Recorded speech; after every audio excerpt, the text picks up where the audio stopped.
Você já se sentiu encurralado pelo próprio Deus? Quando Deus cerca você por todos os lados. É sobre esse assunto que eu quero conversar com você no podcast desse momento. HDL Podcast está no ar e você é muito bem-vindo. E é um privilégio ter você aqui com a gente. Então, não vai embora não, porque logo depois da vinheta estaremos de volta. O Salmo 139 é uma das pérolas mais belas do Saltério. É um poema que retrata de maneira eloquente, singular, a verdade de que Deus nos cerca por todos os lados. Ele nos encurrala. Estamos debaixo do seu olhar, do seu conhecimento e da sua presença. Por um lado, isso é apavorante, porque o homem não pode fazer nada escondido de Deus. Por outro lado, isso é absolutamente consolador. É saber que você não passa por nenhuma situação da vida sem que Deus esteja aí do seu lado, assistindo você com a sua graça. Deus nos cerca por todos os lados. E este Salmo de Davi vai mostrar isso de maneira prática.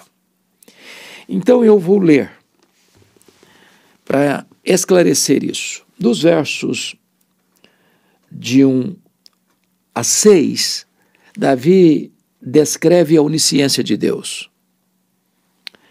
Dos versos 7 a 12, Davi trata da onipresença de Deus. Dos versos 13 a 18, Davi trata da onipotência de Deus. Estamos encurralados pela sua onisciência, pela sua onipresença e pela sua onipotência. Então ele começa assim: Senhor, tu me sondas e me conheces. É uma declaração de que Deus nos conhece e nos sonda. Nos conhece por fora, nos sonda por dentro. Conhece o que está revelado, conhece o que está oculto. Conhece o que todo mundo conhece, conhece o que ninguém mais conhece. Ele tudo vê, ele a tudo sonda. No verso 2 ele diz assim: sabes quando me assento e quando me levanto. Ou seja, Deus conhece os nossos movimentos. Deus conhece de onde saímos, como estamos indo, aonde estamos indo, onde chegamos. Não há nenhum movimento da sua vida 24 horas por dia que não esteja no radar de Deus. Ele diz ainda: e conheces todos os meus, de longe penetras os meus pensamentos. Isso é uma coisa que só Deus pode fazer. O homem pode nos conhecer, mas conhece limitadamente. O homem conhece o que falamos, mas não conhece o que pensamos.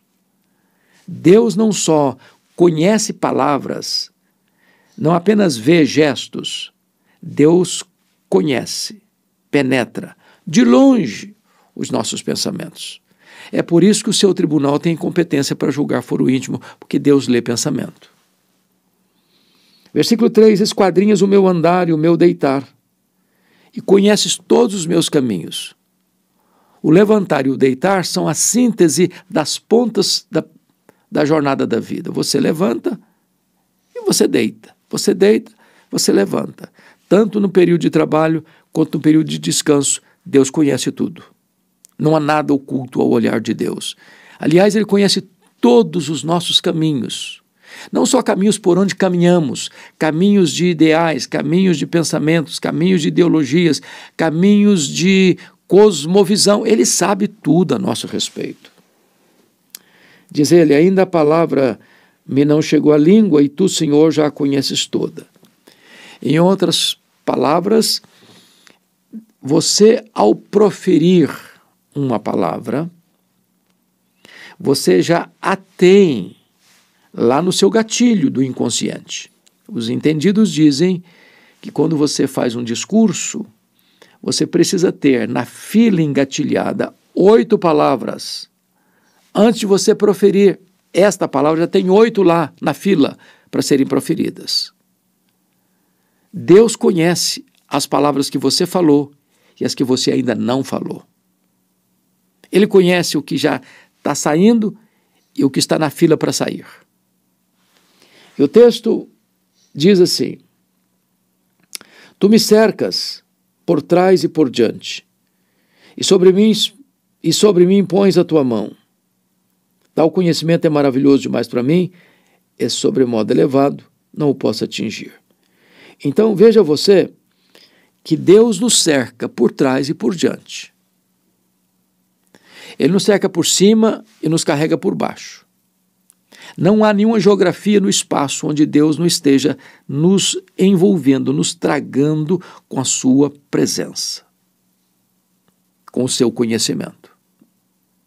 Este é o Deus que nos criou, a quem servimos. Ele é o Deus onisciente. Ele tudo vê, ele tudo conhece, ele a todo sonda. Conhece o oculto e o revelado. Conhece o proferido e o por proferir.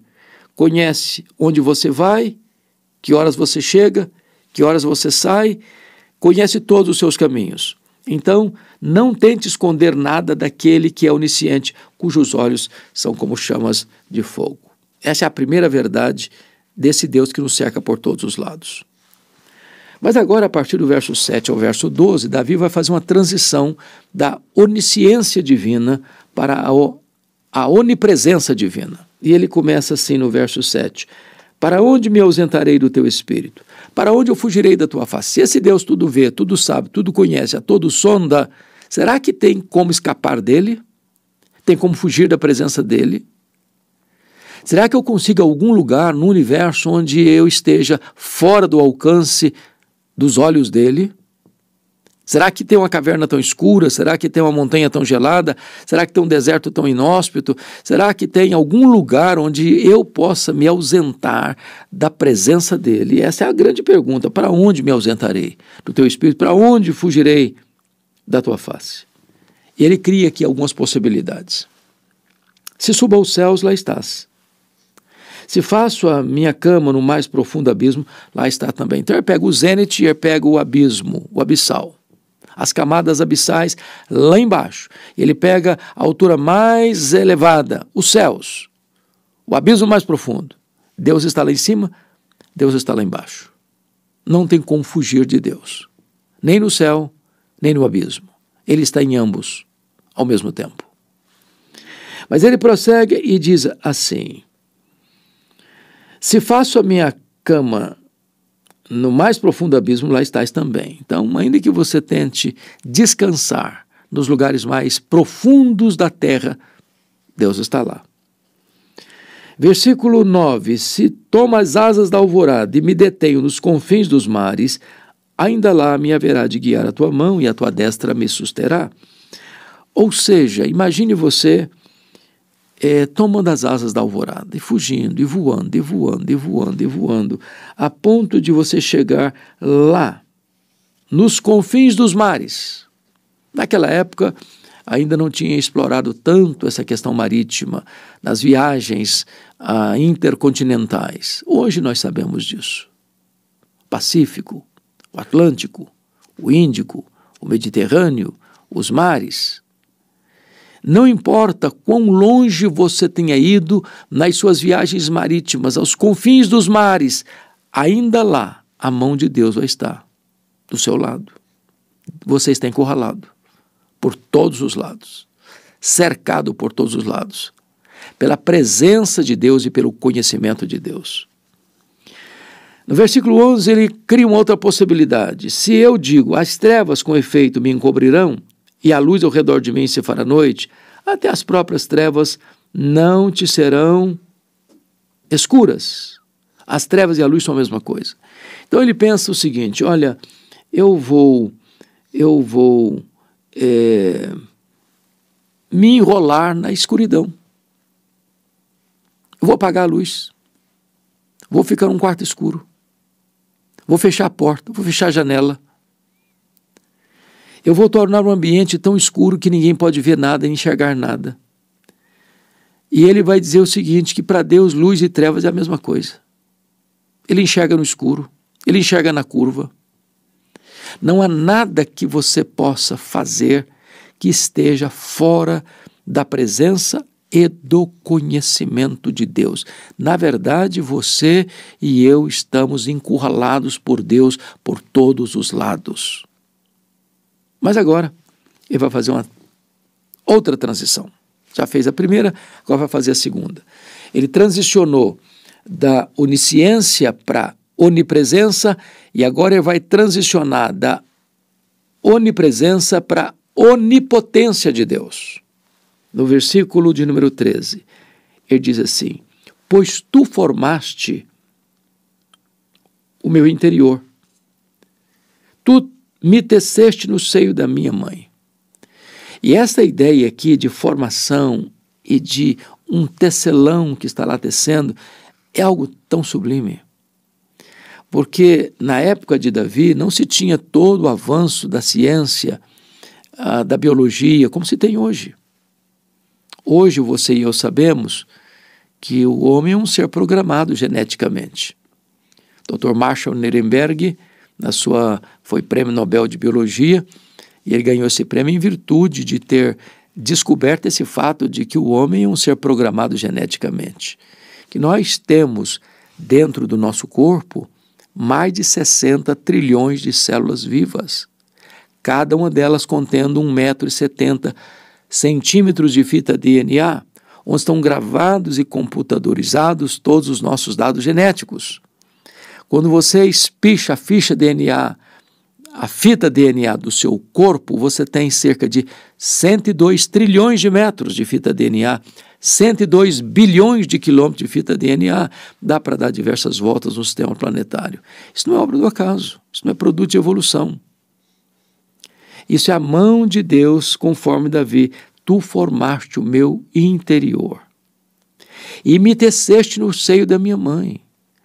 Como vão formando os órgãos, os olhos, a boca, o nariz, os ouvidos, o coração, o pulmão, os rins, o intestino, o estômago, como vão formando os membros, as pernas, os braços, o cérebro.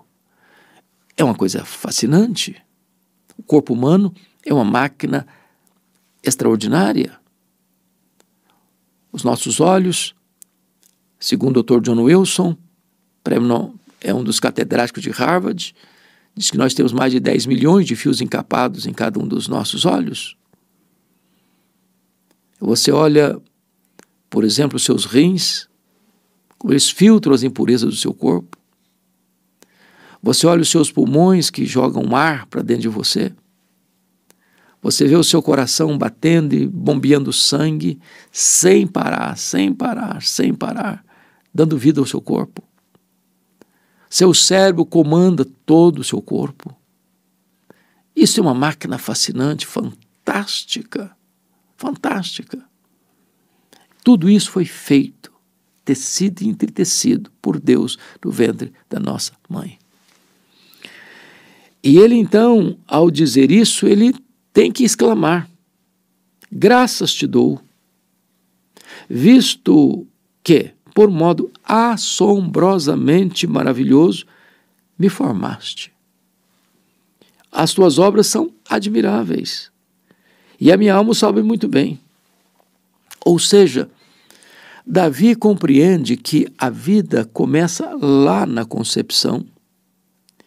Ele lida com o zigoto, o embrião, o feto como uma pessoa, uma personalidade.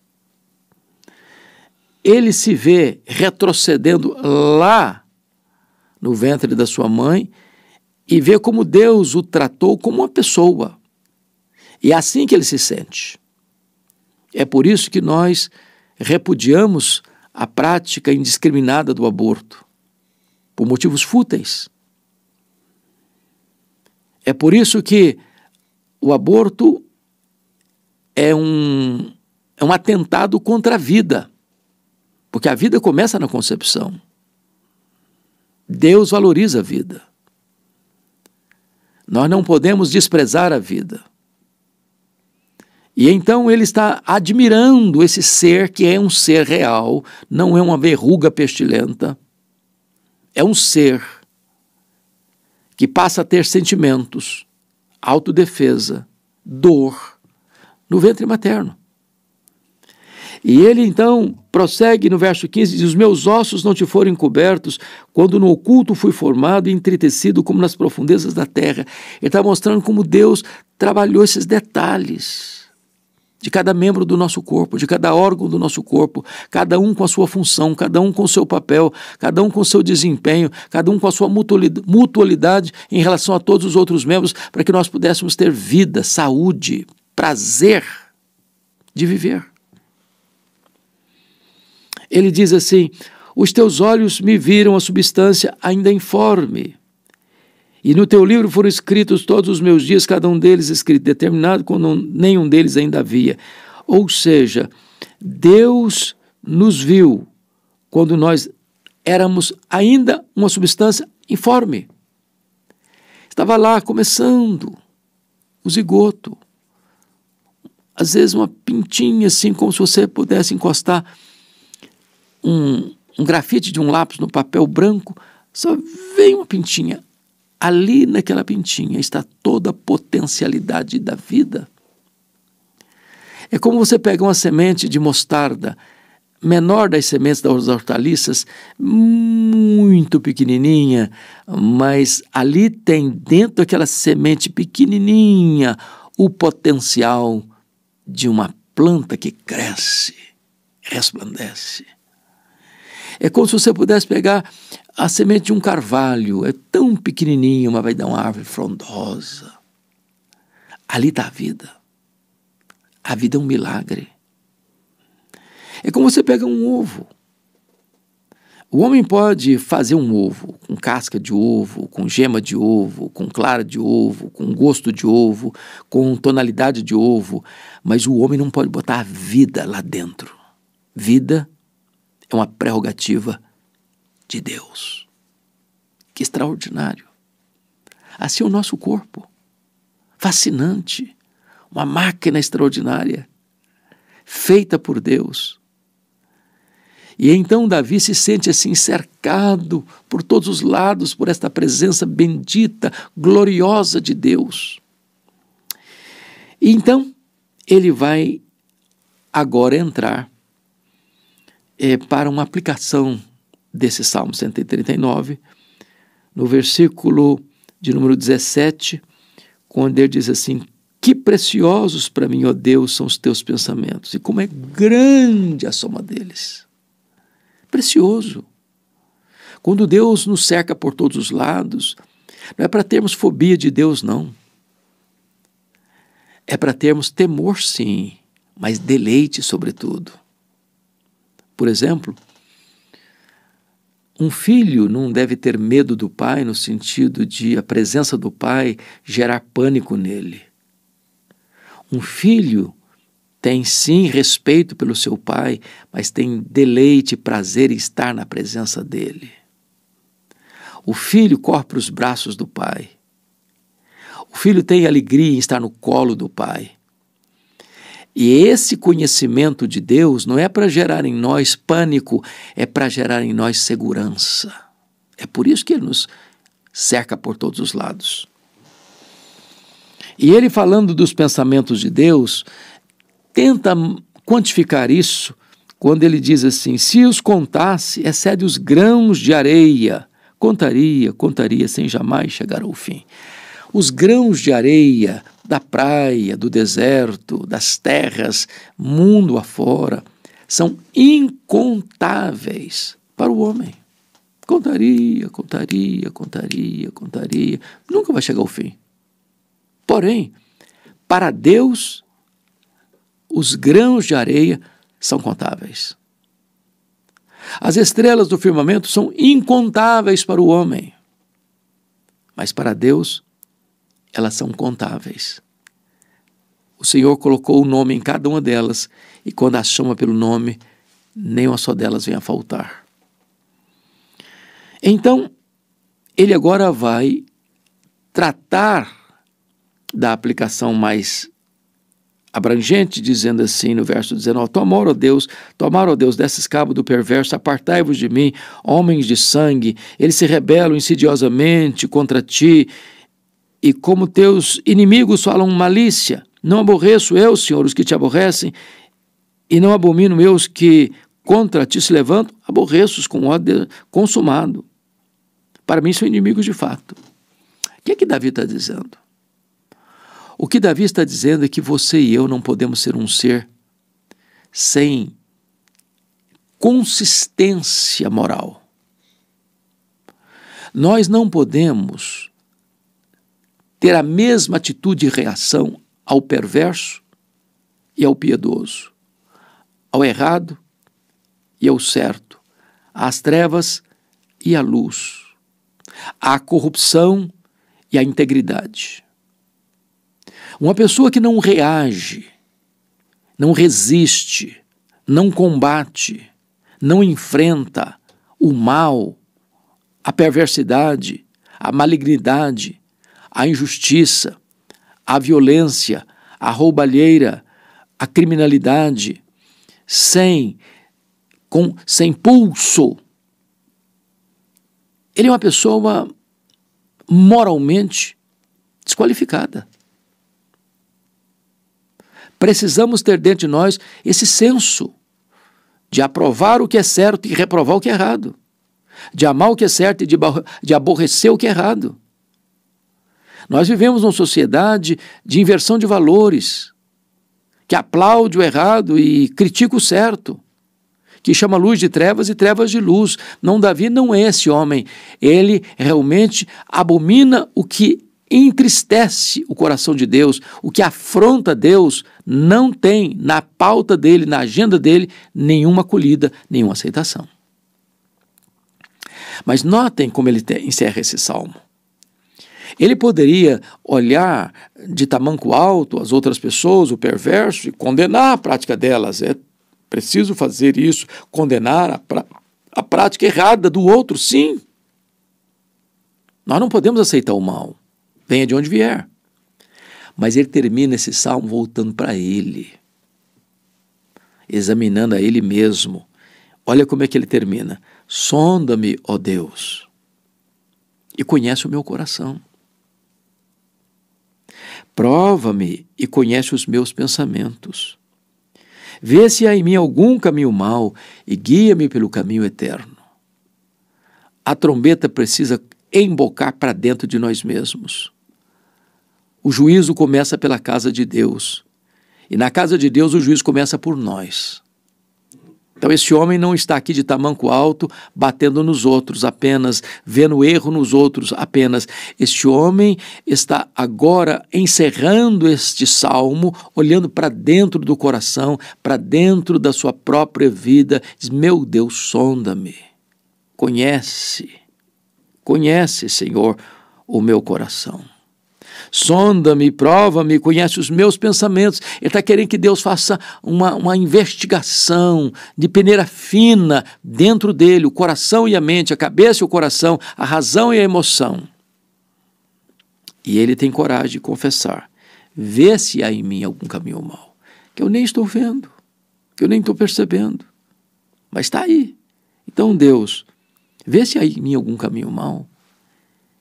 Não apenas para eu ficar com remorso ou com culpa, não. Vê, Senhor, se há algum caminho mau em mim e guia-me pelo caminho eterno. Ele quer fazer uma correção de rota. Ele quer andar na verdade, ele quer andar na luz, ele quer andar na piedade, ele quer andar segundo o coração de Deus, para agradar a Deus, uma vez que Deus o cerca por todos os lados, uma vez que ele está encurralado por Deus, ele quer viver de modo digno de Deus.